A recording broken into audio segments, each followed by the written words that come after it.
Yo, explorers! Eto na, third mission na tayo.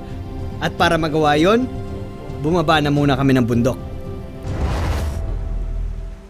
Kahit tapos na yung hiking, pwede mo pa rin extend yung adventure. Pwede ka magtampisaw dyan sa ilog. O mag-camping pagbaba nyo ng bundok. Tulad na lang ng gagawin namin. Eto, nakababa na kami ng bundok. Andito kami sa riverside sa baba mismo ng Mount Nile. Tingnan nyo, doon kami galing sa taas kanina. Kanina, tirik pa ang araw. Pero pagbaba namin, aba, golden hour na. Yon ang oras na pag-alis ng araw at pagdating ng gabi. Ang ganda, no? Ayan, medyo nagdidilim na. Pero ganda ng kulay ng langit, oh. May gradient. Saktong-sakto to para sa aming third mission. Ang third mission kasi namin ay gumawa ng bonfire sa tabi ng ilog. Tapos dito kami magluluto ng pagkain namin para sa aming dinner kagaya ng ginagawa nila. Ayun, Sir Jai, hingi lang ako tips. Sige, Mabilisan lang. Paano gumawa ng magandang bonfire? Sa bundok, hindi po natin in-encourage siya magtayo ng bonfire o mag-set ng bonfire natin kasi hindi po siya safe. Possible masunog po yung trail natin, yung mismong bundok po natin. In addition siguro, kung sakali, wag masyadong malakas. Kasi kung papansinin mo, meron yung mga lumilipad na small na fire dyan. So, pwede siyang dumapo dun sa mga damo. That can lead also to forest fire. Oo nga, so safety lang talaga. So itong spot namin, saktong-sakto to kasi mga bato-bato. Kung may lumipad man, malayo kami, nasa bandang ilog kami. Tapos ito, pwede pong mahiram. So medyo luto na yung yempo. Ito yung dinner namin. Reward namin ito pagkatapos ng mahabang araw na pag-hike. Yes! Are we ready to eat? Let's go! Let's go! Of course, we let's are. eat. May set up kami ng boodle fight. Hey! Ayun. Thank you. Explorers, tandaan. Mas maganda kung may kasama kayong mas nakakatanda kapag magbo-bonfire kayo. Yan, nagluto kami manok, may liempo, chicken wings, bangus, syempre hindi mawala ang kanin. So, explorers, kain na tayo. Let's go. Gutom na ako.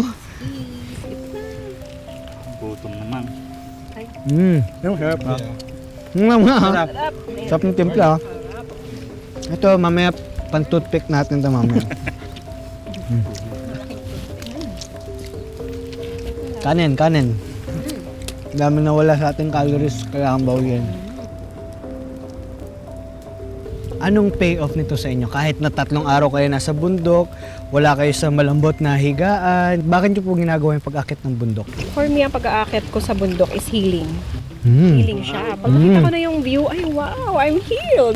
So, kahit sabihin nilang nakakapagod siya, for me, hindi siya nakakapagod in the sense na nai-heal yung soul ko talaga. That's true. That's it for me.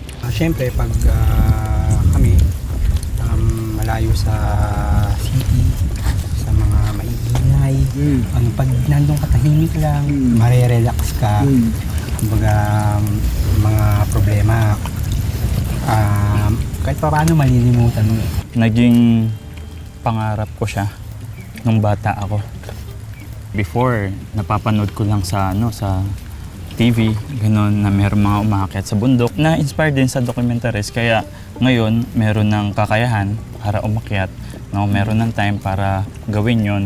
So, gano'n nagbabalance yung life ko. Parang sabi nga nila, it's a work-life balance. Siguro nung una, yung first day ng mountaineering, no? Early days.